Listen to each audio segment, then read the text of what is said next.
జోహార్ ఇంద్రవెల్లి అమరవీరులకు, జై కొమరం భీం. ఆనాడు ఇదే వేదికగా మరి ఇంద్రవెల్లి పోరాట స్ఫూర్తి తీసుకొని పోరాట శంఖారావం పూరించినటువంటి పెద్దలు గౌరవనీయులు ఈనాటి రాష్ట్ర ముఖ్యమంత్రి వర్యులు పెద్దలు పాదయాత్ర నిర్వహించినటువంటి మన డిప్యూటీ సీఎం గారు బట్టి విక్రమార్కన్న గారు, వేదిక మీద ఉన్నటువంటి నా సోదర నాయకులకు, మంత్రులకు, ఎమ్మెల్యేలకు అశేషంగా ఆనాడైనా ఈనాడైనా ఒక్క పిలుపుతో అశేషంగా తరలి వచ్చినటువంటి కార్యకర్తలకు, నాయకులకు, ప్రజలకు, కాంగ్రెస్ పార్టీ అభిమానులకు పేరు పేరున ఉద్యమాభివందనాలు ఆదిలాబాద్ జిల్లా తరపున తెలియజేస్తా ఉన్నాను. ఆ రోజు పోరాట స్ఫూర్తిని ఇక్కడనే మొదలు పెట్టుకొని రాష్ట్రమంతా పర్యటించడం జరిగింది.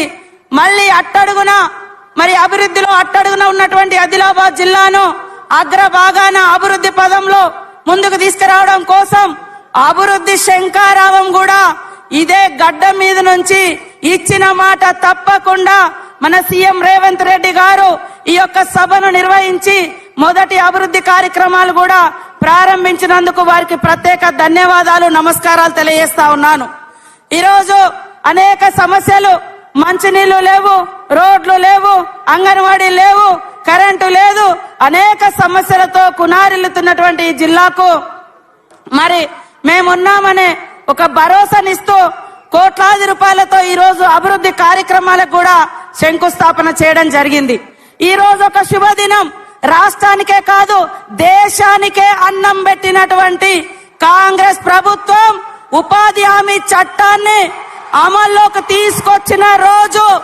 ఈ ఉపాధి హామీ చట్టం అమ్మ సోనియమ్మ గారు, మన్మోహన్ సింగ్ గారు మరి ఆ రోజు కాంగ్రెస్ ప్రభుత్వంలో ఉపాధి హామీ చట్టాన్ని అమల్లోకి తీసుకొచ్చి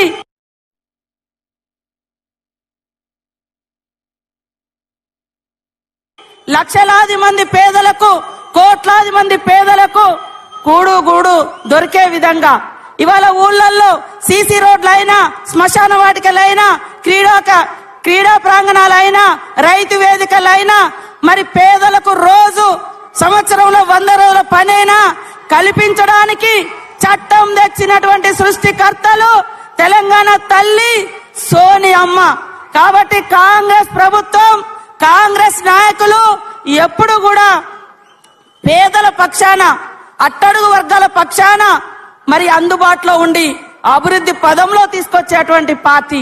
100 రోజుల ఉపాధి హామీ చట్టమే కాదు, అటవీ హక్కుల చట్టం గాని, ఆహార భద్రత చట్టం గాని, విద్యా హక్కు చట్టం గాని, సమాచార హక్కు చట్టం గాని అనేక హక్కులు కల్పించినటువంటి పార్టీ కాంగ్రెస్ పార్టీ. అంతిమంగా తెలంగాణ ఇచ్చిన పార్టీ కూడా కాంగ్రెస్ పార్టీ.